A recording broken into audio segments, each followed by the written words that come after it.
I got Dr. Anthony Balduzzi. He is the founder of the Fit Father Project and Fit Mother Project, helping men and women over 40 optimize their health.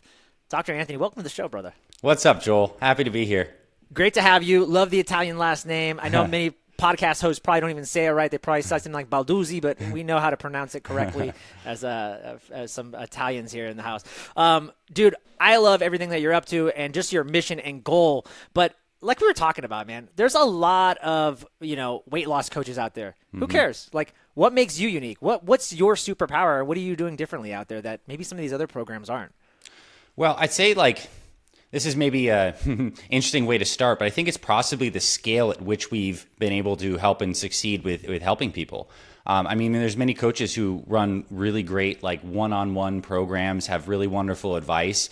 In our programs collectively from Fit Father and Fit Mother, we've almost helped 100,000 people, not followers, paid people in our programs achieve amazing results. So we've come up with a way to make it at scale, very formulaic about what it takes to achieve a sustainable weight loss transformation. And certainly that is external habits like getting your nutrition right, things we may talk about in terms of meal timing, intermittent fasting, food combinations, exercise that's appropriate after age 40, and then the mindset and connection component of how your health is not separate from your family, from your finances, how it's all interwoven. So we work on deep psychological frameworks as well as external habits, and we gear it specifically for over 40.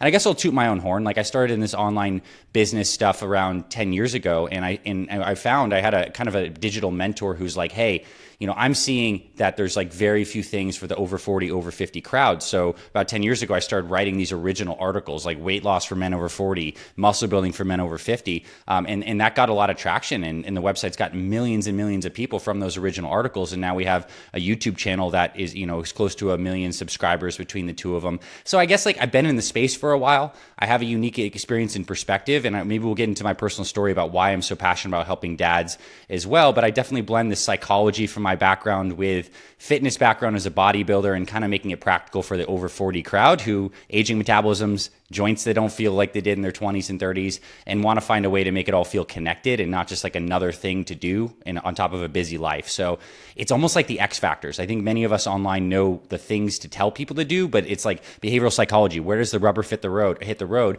and how do people actually sustain it long term? That's great. And you definitely have the street cred. And one of the things I find really unique about you is that most influencers, that's a terrible word. Most people that champion health like yourself, they pick a specific niche, like fathers only, men only. You're doing both, which I find that's scary. You got to be able to, that's completely two different target markets, and you're able to do it very well at a very high level and scale it, like you said. So I think that is, that you're doing something right. So kudos to you, man. Thank you. On that note, I saw that you were a bodybuilder, and we know that, bodybuilders, they put themselves through a grind. Most people over 40, they can't put themselves through that grind. They just can't. They don't have a time. They got a mortgage. They got kids. Yeah. How are you? There's no way you're telling them you got to lift like this, bro. You got to be a bodybuilder. What are some of the tips that you're giving these people after 40 that's sustainable? For sure. Well, I'll speak. I did my competitive bodybuilding in my teens into my 20s. And so it's not something that I advocate now, being past those decades, and do I think people even need to do. And let's contrast the bodybuilder approach with 6 small meals a day, working out many times, strength training workouts, cardiovascular workouts, obsessing over this stuff, getting very detailed into the macros and all this. It's just not necessary for people over 40 who want to lose weight, have good energy, be stress resilient, and be able to do things with their families and love how they look and feel. We believe there's certain things when it comes to health and fitness that move the needle and are more foundational than others. And unfortunately, in the fitness industry, many people believe that exercise is where you need to go. It's oh man, I'm not doing well with my routines. I just got to go work out more. And it's just not the truth. The truth is that circadian rhythm balance and a proper nutrition plan, and we'll throw hydration in there, is foundational, and we help people start there. Most people over 40 that struggle and aren't at an ideal weight or body fat level have some poor nutrition habits or a lack of structure therein. So we help people establish a very proactive meal timing schedule setup that fits with their life and their family. So for some people that's intermittent fasting, for some people it's breakfast, lunch, snack, dinner. We help them slot in go-to foods that actually work and are convenient. So we get very practical into this nutrition system, and we also get people corrected with the circadian rhythm, which is basically the photo biomodulation that comes from the sun and the light controls our whole cascade of hunger hormones, appetite hormones. We're going to learn so much more about this into the future. But like we help people kind of get right on these foundational rhythms. And then we sprinkle in high intensity exercise 2-3 times a week. And the kind of workouts that we recommend that people do are more of a combination of strength training and cardio and mobility all in one. We call it metabolic resistance training. So that's different than like doing a set of bench and resting for 2-3 minutes and doing another set of bench. It's more like the foundational motions you want to be able to do when you're 70 is like a row, a hip hinge, a squat, an overhead press, maybe a curl, like these foundational spatial movements we do. So we do these things loaded with dumbbells or kettlebells in a circuit fashion. So you can do one of these MRT workouts in 30 to 45 minutes. You pulse that a couple times per week. You're getting a hormonal effect. You're obviously getting a training effect from the resistance itself. It can fit into your schedule and you can choose joint friendly motions. So like exercise is important, but we also understand the nutrition, the circadian rhythm, and then the daily movement is like just try to accumulate walking. Like this works for people, and like good is good enough when it comes to this. The idea of the perfection, all or nothing mindset is a lot of stuff that's like very imbibed in bodybuilding, but it's just not true when it comes to juggling your fitness along with your family and your work and all these other things. It needs to be one totality of a plan. So these things we're talking about, but also this meta mindset that like I'm building a system that fits with all these other areas, that supports all these other areas, that connects with all these other areas, is like the psychological and feeling framework that glues it all together and makes it sustainable. Because otherwise you're on a fitness kick, and we know those ultimately end. Yeah, so well said. I love the meta mindset because, like you said, when you start fixing, someone comes to you, they're thinking, I'm just going to get healthier and fix my fitness. Mm-hmm. But really what they're doing is they're actually empowering all the other areas of their lives, and they didn't even think they were going to get that. So you're creating these habits that bleed into every part of their life, right? I want to share one other thing on that because, look, like we have these bodies. Like this, the experience of being a human is being embodied, and these bodies require inputs. They can, and also we have hands and the ability to actually act and create in the world. So we have energy production that comes from this body. And the stress that we have in any other area of life oftentimes gets taken out through the body in terms of different habits, behaviors, and addictions. So maybe we take too many stimulants and we don't have good sleep, or we get stressed and we late night eat or eat on some things as a way to like modulate neurochemistry. So all of us have some kind of goal, whether it's to be a good parent, raise a good family, make more money, have a greater impact, and the body is the vehicle through which we do this. So it's very foundational that we get this right and have systems that enable us to be pretty consistent with this, and also be very aware that the ways we oftentimes stress release can either be helpful and productive or counterproductive. And a lot of people who are struggling are doing things that are like they're using food as a way to kind of like cope and make themselves feel happy because they're stressed. It's like a pressure release valve. And I'm saying we need these pressure release valves, but there's ways to actually shift it. So you're still getting that kind of relief and connection, those endorphins, the increase in serotonin and dopamine, but it's in like a productive, healthy way. It's not one that's creating a negative momentum that you're going to need to ultimately pay the price for, because you got to turn that momentum around. And that's why it's so hard to like go from like this backwards motion to like changing pace and then moving forward. It takes a lot of energy to get that moving. And we find that the way people actually do this is they get into a pretty intense, focused period where like they get committed for like a time period. They get surrounded by accountability and similarly minded people, and they make health a priority in their lives. And unfortunately, if you don't start doing this in your 30s and your 40s, eventually some shit's going to start breaking in your 50s and your 60s that gives you a wake-up call. It's typically cardiovascular, cardiometabolic, could be cancer scares, losing family and friends. Like the fragility of these bodies is baked into the experience. So ultimately it's going to catch up with you. And we like to help people get a little more proactive. Or if you're at a point where you need to make a turnaround, like we're a space where you can come and like actually get committed along like-minded people. I love that. Just on that note, what is a typical program that you run? Is it 8 weeks, 90 days, 1 year? Like what do you typically see that is working for people in general? Well, like the first phase of our program is a 30-day focused experience, because ultimately we're working with some deep psychology. And I think people realize like, hey, I can commit to something for 30 days and see what the transformation is going to be. And typically when someone's committing to a 30-day, they want to make a deep, sustainable change. They're not just trying to do something for 30 days.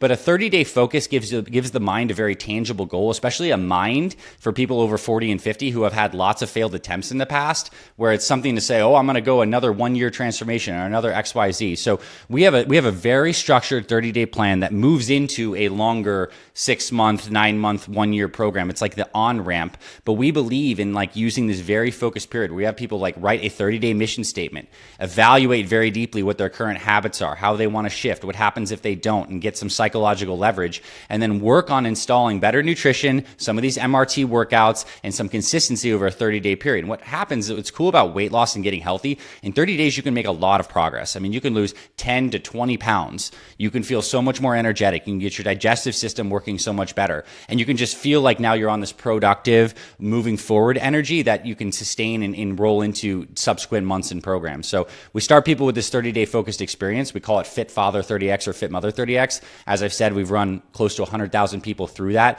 And many people then go on to our deeper level programs, which teach more advanced stuff, some more advanced fasting, different types of workouts that kind of build and stack. But like 30 days is enough to start shifting your momentum in the right way. And it's a way to actually like get you into the game of the dojo of your own life by working on the habits and foundations. You can't change everything in 30 days. It takes a while to like unwire these patterns. But we believe just like how a rocket launches itself into space, it needs to store up a lot of energy for a short period of time to break through gravitational pull. And then once it's kind of gotten a little bit of momentum, it takes a lot less fuel to make course corrections. Like we really focus in on this initial period, and it works really well for our members.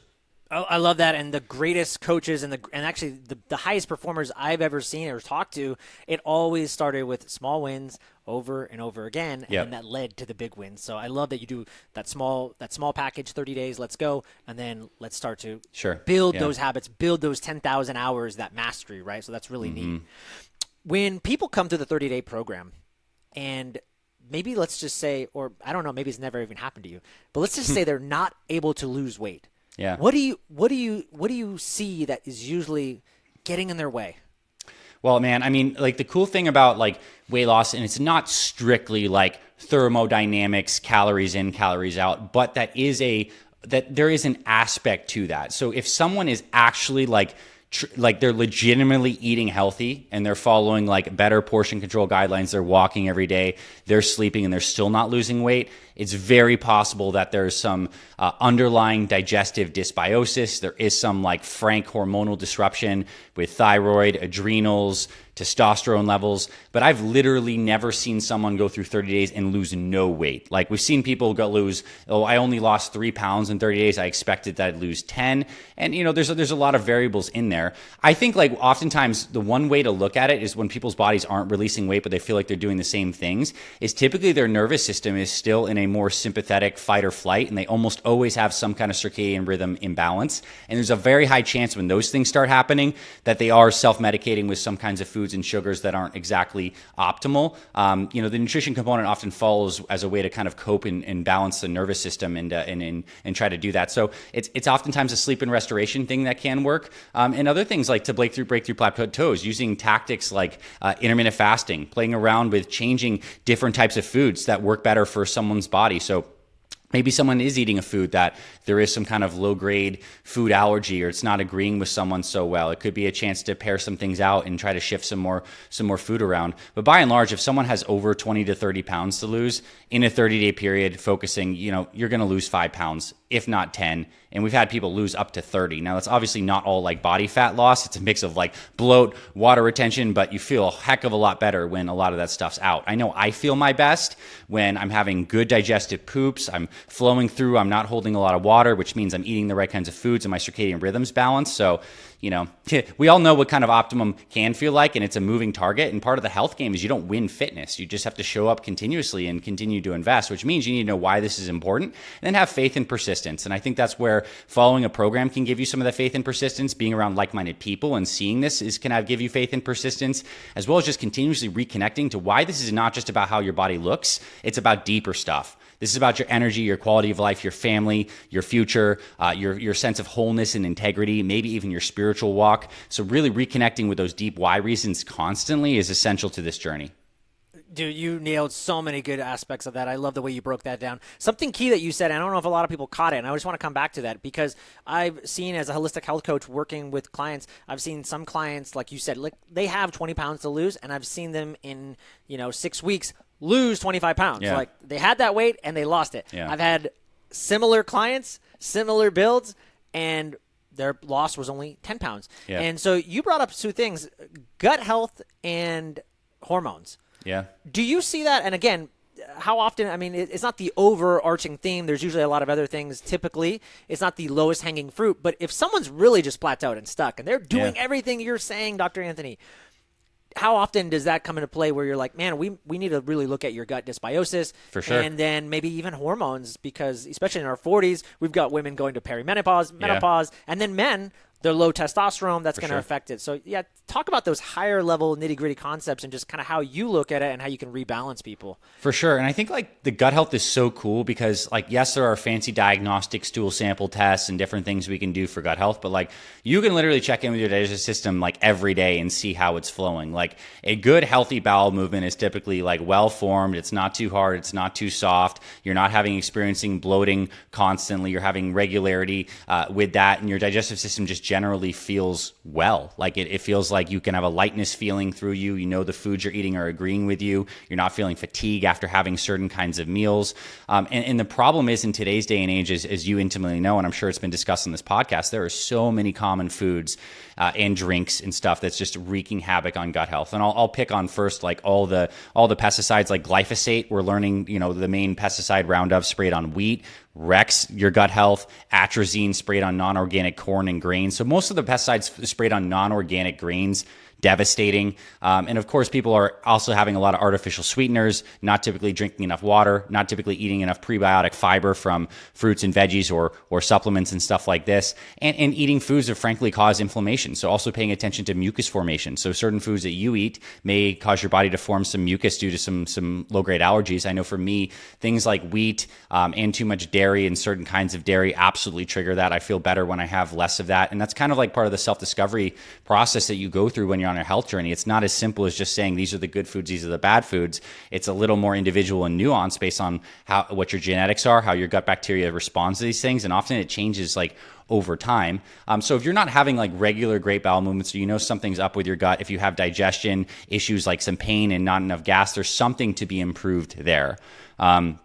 And I think like a good way to do it is oftentimes to lower the carbohydrates. Like I'm not a fan of necessarily eliminating them altogether because I think there's like you can throw the baby out with the bathwater. Like there's absolutely benefits to having things like wild blueberries in your diet for like the polyphenols, the fiber, structured water, vitamins and minerals. Like you could throw that in a shake. It doesn't have to be like purely keto to receive benefit from that. But I think simplifying your diet too is having more simple meals and simple foods for a period of time can be great for that.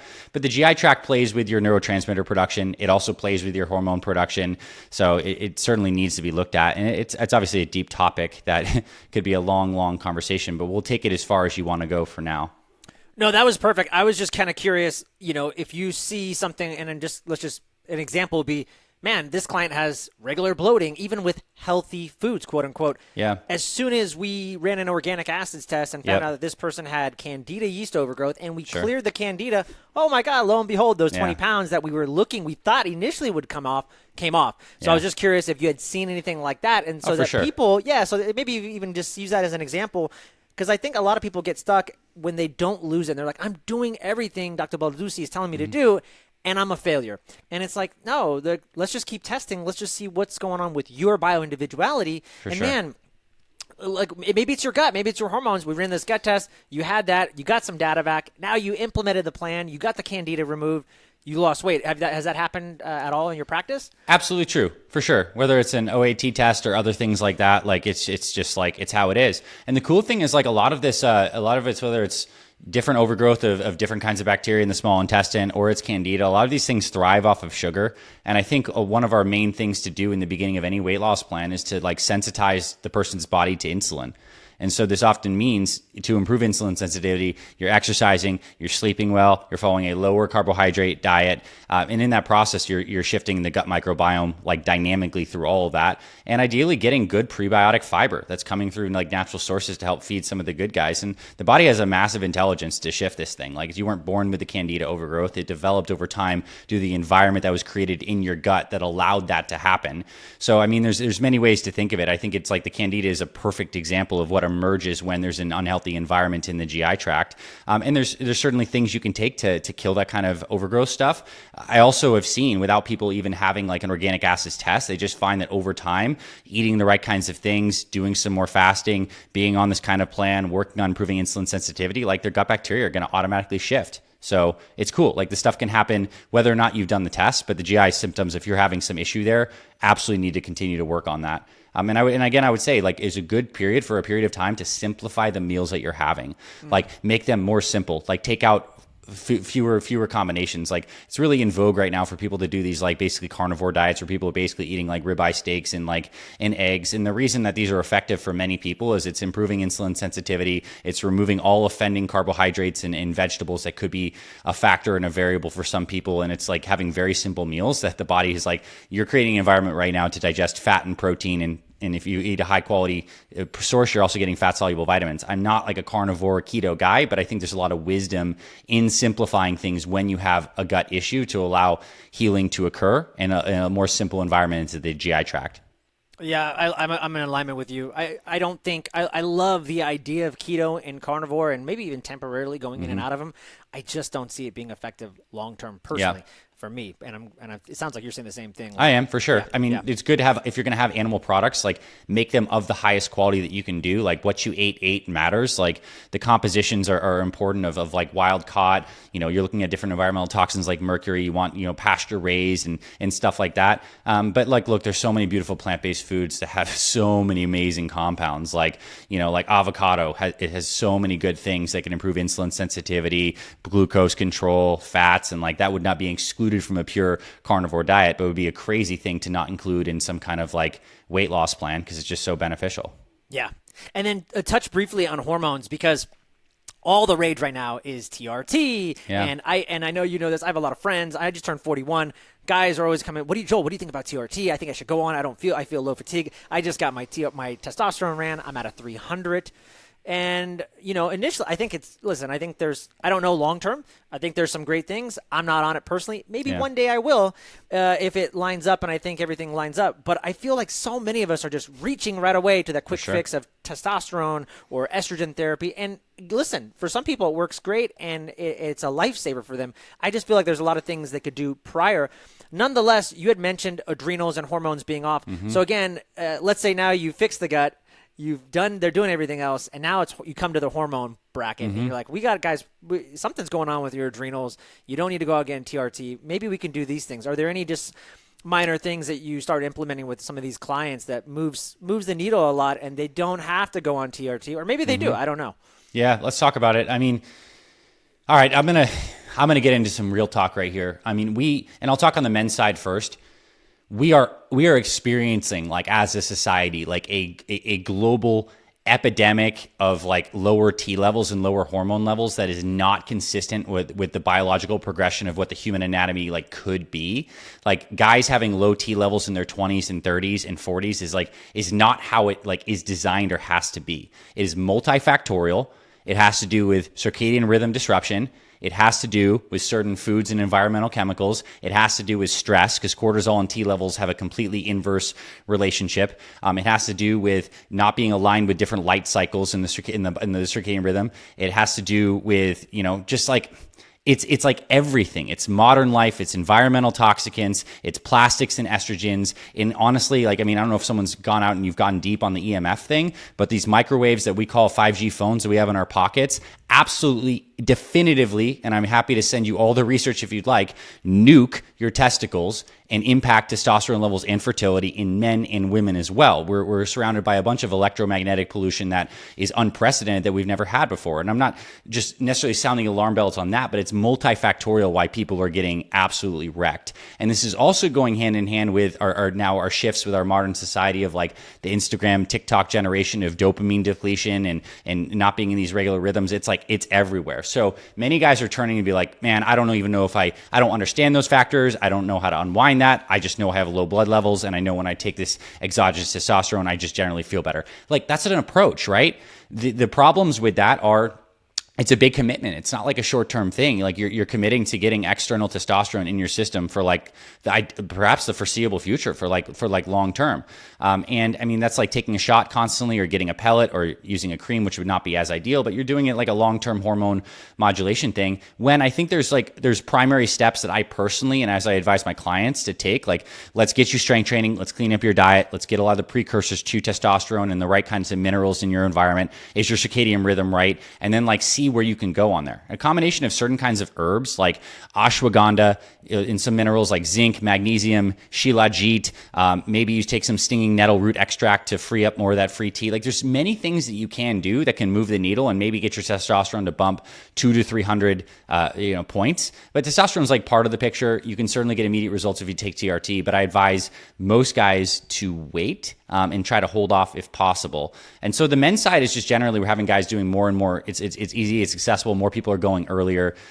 And it's a choice, but again, like, man, you're going to be taking a shot in the ass in 30 years, still trying to maintain the same levels as you are in your 20s. Like, there are consequences too, we know. And there's also ways that guys are getting around those consequences, like donating blood, taking estrogen blockers, doing different kinds of things. It's a lifestyle choice. For me, it's like something I want to hold off on as long as possible. Maybe I take it, maybe I don't, but I'm super optimized just doing like the things that I do, which is whole body sunshine, getting cold exposure, strength training, eating a good diet that does all these things. And like, but it takes a lot of work. On the women's side of things, like women's hormones are being bombarded in many ways, shapes, or forms. I mean, we have like oral contraceptives, which we all think are just benign, but they're not. These are hormones that are absolutely affecting women's cycles. That's the whole point of it. And then you have the changes that happen with age, and certainly some of the endocrine disruptors and plastics and some of these pesticides we've mentioned. Like women's hormones are totally out of whack too, and under effect.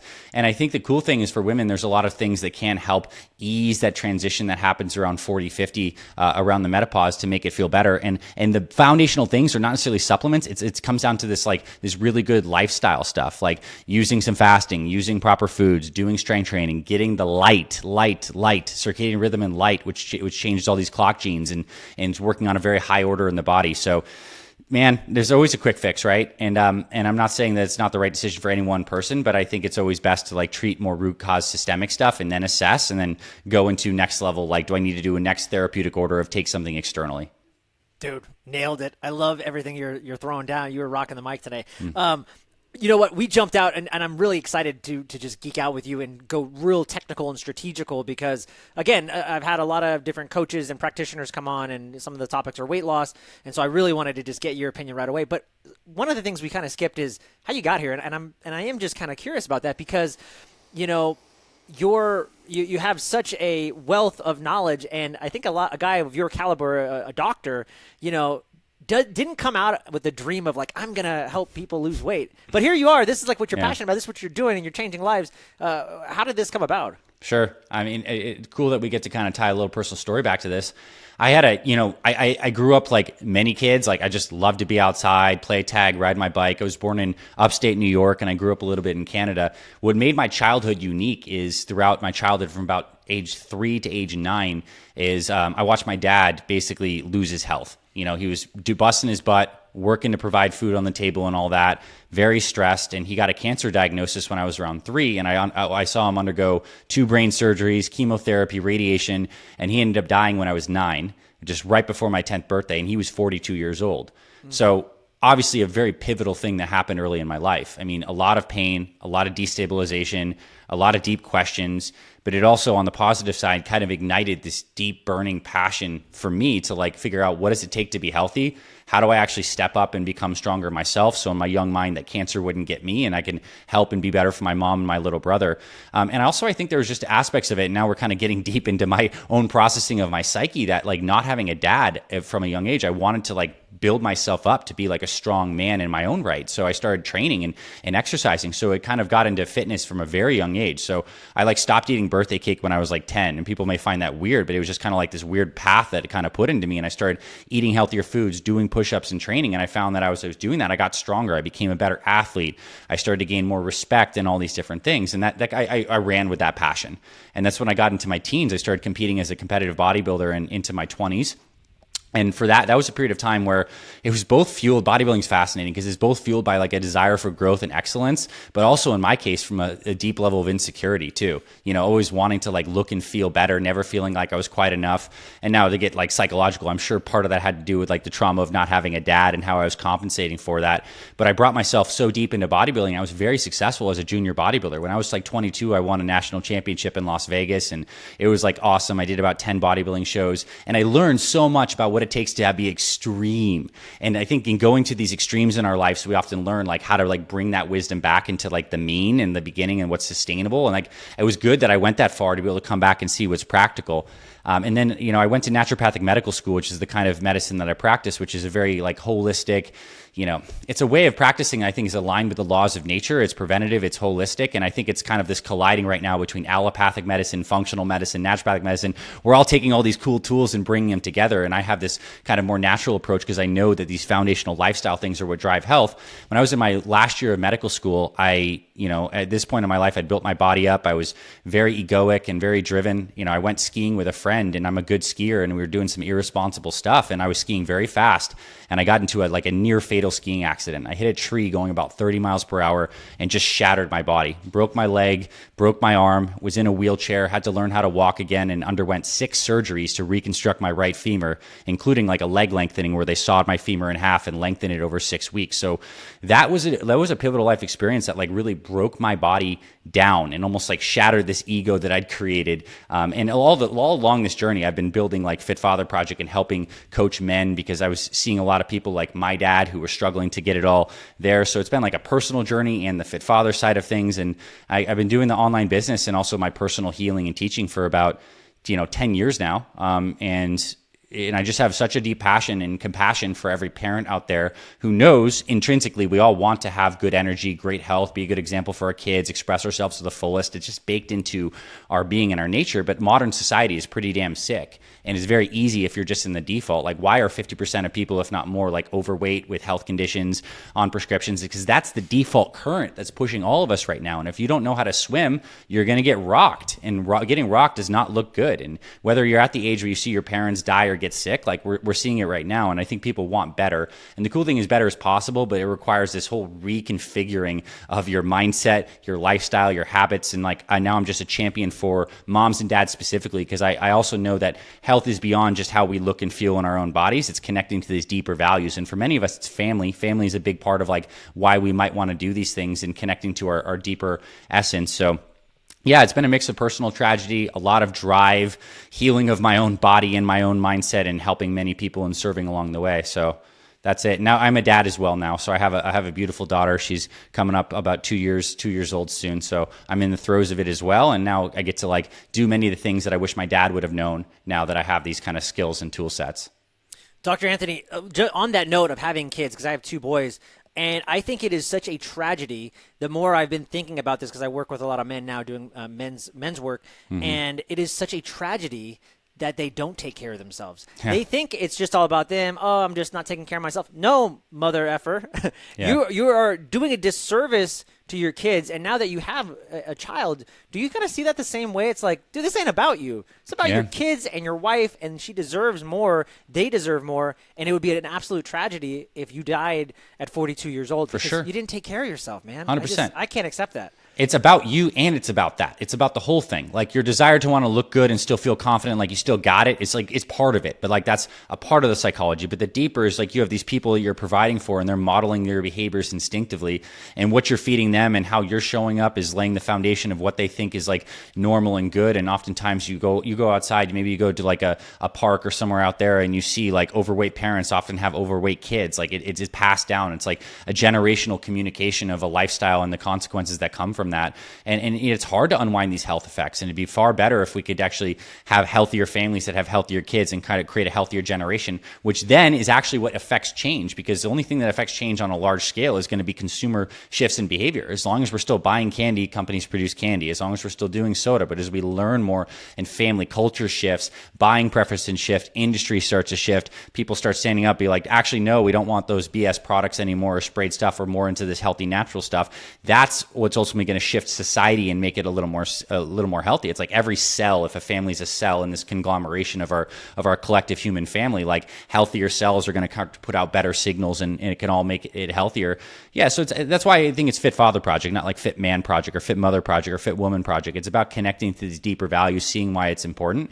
And kids there's so much opportunity with kids, but also so many devastating effects. Like type 2 diabetes in children is a thing now. That was not a thing a couple hundred years ago. It's our food.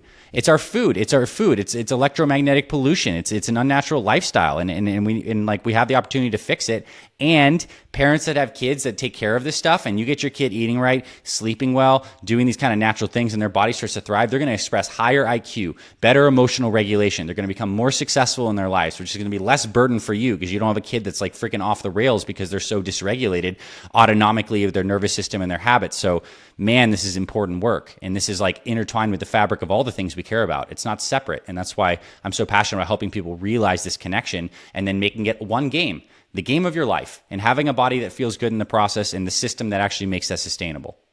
Yeah, brother. Love that. I'm so happy that you're out there doing these things. It's Thanks. amazing. We need that. Dude, what exciting projects are you working on? I mean, obviously you've got a huge community that you've built and you're still scaling and building, but what else is, what's new? What can we expect from you? Yeah, well, thanks for asking that. I mean, it's a really interesting time. So I've been running, now I'm talking to you more as like a business owner, CEO kind of guy. I've been running the companies for around 10 years, as I said, and there's been many stages and iterations of there. Like it's just like the getting traction stage. Then there's like producing a lot of results for people stage. And we're in this unique stage where our team has hit a kind of critical mass and we need to kind of upgrade our infrastructure. So we're moving our whole community and platform onto a new mobile app, which is really cool. I'm working on writing a book for the businesses to help spread this message in like more dynamic ways. And we're doing some cool stuff with our supplement line to want to offer like really high quality, more products than we currently have.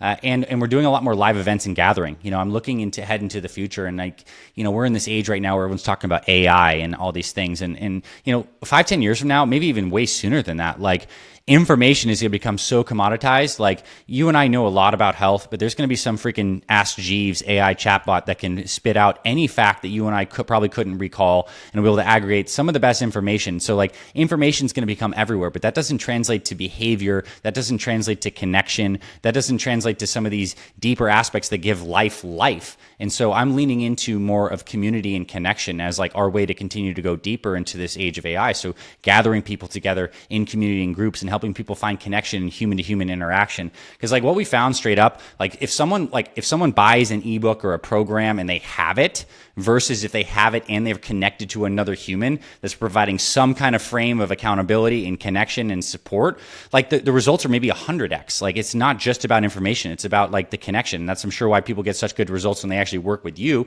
It's not just what you share with them tactically, but it's the therapeutic relationship of being with you, receiving the connection. And like, we're just wired that way. It's just no ifs, ands, or buts about it. We're social creatures and we're meant to be connected. So I'm leaning into that with our communities and trying to just do more great stuff on that front. That's beautiful, and you nailed it.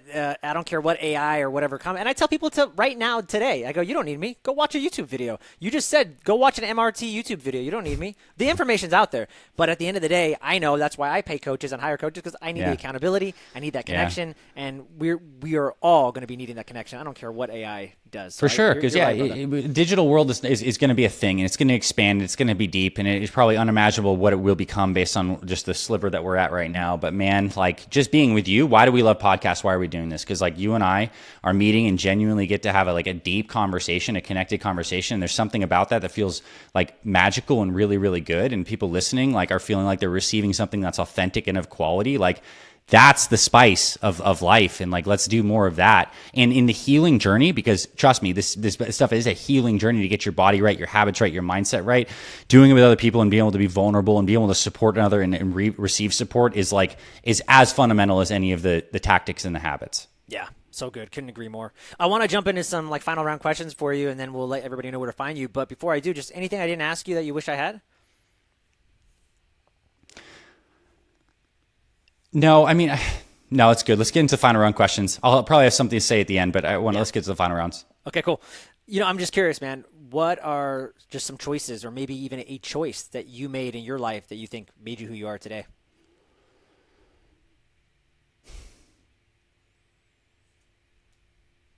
Well, I think we all have our own version of whatever we feel to be like tragedy or devastating loss or some kind of hard challenge. Like I've had a couple. I mentioned like obviously the experience with my dad, the experience of like kind of breaking my body up with the skiing accident. I was able to respond to those experiences through an empowering framework, to embrace them, not to fight them, to be like, this is what is. So like to find the heart of love and acceptance in that, and then to transmute that into goodness. Like I transmuted the pain of my dad into a passion that now helps millions of people. I was able to transmute the pain of my body into a deeper spiritual understanding and compassion for all my fellow humans, and also the weakening of my ego. So I think whatever someone is going through, and I know many people listening to this who have even more life experience than me can probably look back and say, there were a couple serious things that happened. And although it seems like that was a bad thing, that was the best thing that ever happened to me because of XYZ lesson or insight or that I can take forward. So I think we're here to be optimistic and to take that transmutation of the goodness from the challenge. And I think getting your body right is a huge opportunity to create that kind of meaning, and to make it like a hero's journey, because that's what feels so meaningful is when we go through this, we surrender, we take up the big task of what we want to do, and we ultimately move through the process and we conquer and we get to the other side, and then we get to help and serve. So I'd say my response to those tragedies and making it of service and goodness is that. And that's also like, just speak very honestly, is like it was my path out of being very driven by my own ego and myself, and back into a connection to a higher power and into the goodness and love that connects all of us. Like I found it through that. And now it's like, man, how good does that feel for me to be able to say that and to be in the integrity of like operating on many levels far deeper than just my own mind body, but feeling connected to all of this. Like, dude, I got some serious mojo behind me because of that understanding. And I'm blessed to have had those experiences to bring me there. Yeah, man. I got chills just listening to you say that. It's so true, and nobody ever got anywhere without usually a big fall before their greatness. So it's so true, and you pivoted beautifully. You are doing so much in the health and wellness world. I'm just kind of curious, who is someone that inspires you? Okay. Well, okay. So now this is now just on my, there's different layers of understanding when you're in the health game. And it's so fascinating to look at like my mindset. Like when I was 20, I'd already been studying health for 10 years and I thought I knew so much, man. I was a bodybuilder. I knew like a fraction of stuff in health. And then in medical school, I realized, holy crap, I know so little, and I know some things really well, but this stuff's deep. And then you come out and you help people. And I think I've gotten a lot of proficiency with behavior change, with nutrition, with exercise prescription, supplementation, and how the body works on a more holistic level. But now the next level that I'm kind of moving into, and I think a lot of people are moving into, is some of this more like, people may say like quantum health or light and circadian rhythm stuff, this stuff that's kind of like this weird interface between light and maybe physics and how this kind of affects the body. So there's one particular doctor that's like super fringed by many people's standards. His name's Dr. Jack Kruse. And this guy is like getting deep into the understanding of light, and how even you look at the human development, how we have like this neural tissue that's in our ears and our eyes that's sensitive to light, and how these clock genes are kicking out all the different circadian rhythm balances. So I'm kind of nerding out now on like light. We're seeing a lot of people talk about different wavelengths of light and how that's beneficial. Like the very simple version is like blue light's bad, red light, infrared good, get light in the morning, watch your light at night. And like those are good prescriptive like guidelines for people to work on. But there's a deep understanding of the biochemistry and physiology of this stuff that I'm kind of like starting to nerd out on. And I think where that road is leading me is that the human mechanism, our bodies is what I'm referring to specifically, thrives best when it's connected to the natural cycles of light in the environment and how that changes seasonally. Like, although we've advanced technologically, we've built houses and artificial lights, and we've kind of like created a little bit of a control over nature. We can weather a hurricane and we can now create heat. It doesn't really change the fact that this mechanism was designed to be with these cycles of nature, and using the temperatures, the hots, the colds, the lights, and understanding how that naturally flows is a key, a high level key, maybe even a higher level input than even nutrition itself for creating health and wellness. And it's exactly the dimension where we're experiencing so much unnatural disruption with our screens, our technology, our non-native EMF, and all these other things. So that's kind of where I'm nerding out on Dr. Jack Kruse. I'll do a plug for a 4-hour podcast where he was on Rick Rubin's podcast, Tetragrammaton. He's got a conversation with him and Andrew Huberman, and he's just blowing Huberman's mind on all this crazy stuff. So if you want to go down the rabbit hole, that's a fun place to go. But I would recommend you'd have some background in health and have some higher level understanding before you get there. In the meantime, the stuff that we talked about in today's conversation, the habits, the lifestyle, is the place to start. I love it. I love Dr. Jack Kruse. He's a little bit of a curmudgeon, but for sure, yeah. But I've been following him for probably almost 10 years or something, nice. And off and on. And I actually fell off of following him, and then I listened to that 4-hour episode. You did? Okay. He put on. Didn't he put Andrew Huberman through a clinic? For sure. He ran that guy. And I was just like, I got to start listening to Cruz again. And what he says makes so much sense. And it's like, and it really reminded me of like, dude, our bodies are so, this innate intelligence is so beautiful and perfect. And we are ruining it with all this other crap. Yes. And everyone should go listen to that. It's a little heavy, but it'll probably make you want to go start looking down the rabbit hole of what Dr. Jack Kruse, Kruse, what he's talking about, because it's inspiring. Love that, dude. A couple more questions. We'll wrap it up. Any books? I'm a big reader. Is there like any books that, transformed your life or just made you, that if I asked you like, hey, what's a good book I should read? You would say, you got to go out and read this one or these top 3 because these changed my life. Yeah. I mean, there's been a number of pivotal books. Like, I think many of them for me personally have been in like the more spiritual perspective. And like that was during the time when I was, I've read a lot of deep health books and I think those are great. My interest then became a little deeper into understanding like the self and like who I am, that who am I kind of question, as I've gotten into a lot of meditation and stuff like that. A fun read to kind of get you into a new perspective that may be a little different than traditional Western Judeo-Christian that many of us are brought up in is like Paramahansa Yogananda's books in general, all of them, including Autobiography of a Yogi is a very cool book. I think there's a book by Rupert Spira called Being Aware of Being Aware or something like that. That's a very good book on understanding the mind and peacefulness and presence. And I'll connect this back to our conversation here. Like our longevity, our ability to live a long time in our body, in my understanding at a very high level, is going to be determined by how much we can keep our bodies in a parasympathetic state. We have bursts of sympathetic activity as we need it for high burst exercise or high stress situations that come, but we want the body and the system to be in a rested, relaxed state most of the time. We want to be able to be in and have this balance of anabolism and catabolism. So anabolism, we have this buildup of insulin stimulation, nutrients are coming in, we're eating, but a lot of catabolic time where we're fasting and allowing the body to break things down. And I think this is where meditation like comes and plays into all of this. Like people that do learn how to quiet their minds, to find that inner peace and to like slow the breath in the system down and to have this experience of being like a little more in flow and in Zen. And this is in contrast to maybe like the Western scattered, very hyped up, always overstressed. Like those are two different states of the body and the nervous system. Like this aspect of understanding how to find your quiet, contemplative center place, both in a specific practice of like meditation, but then also imbibing that quality into all the work that you do. So you could literally be in the eye of the storm and still feel like that connectedness to your breath, to your body, to the fact that everything is okay and it's all happening, and like that trust and that faith quality that's been described in many religious texts all over the world. I think the stuff related to that is quite powerful. Yeah, couldn't agree more. I love that. Last 2 questions, we'll wrap it up. Any rituals or hacks or practices that you do on a daily basis? For sure. I mean, I think like every day we wake up, like it's so cool that life's so iterative because we like the sun rises and we get this kind of like fresh new day. And I think how you start the day creates this kind of energy and momentum that carries on later in the day. If you start the day on the back foot and you're stressed, it's a lot more likely that you're going to eat unhealthy foods later in the day or miss the workout. And on the converse, if you do the morning right or get a couple key things in and start with some good self-healing productive practices, you're creating this positive momentum that makes it so much more likely that good stuff happens later in the day. So I have a couple like non-negotiable things that happen in my routine. And I used to be very regimented about like a long, complex morning routine, but now it's kind of simple. Like one, I wake up and I properly rehydrate. And for this means like drinking clean water. So we have different kinds of water filtration systems, but like water that's been purified in some way, shape, or form that is remineralized. So I'll add some concentrated C minerals or some humic and fulvic acids, but like something that's really giving my body the electrolytes in the water, first thing that I need.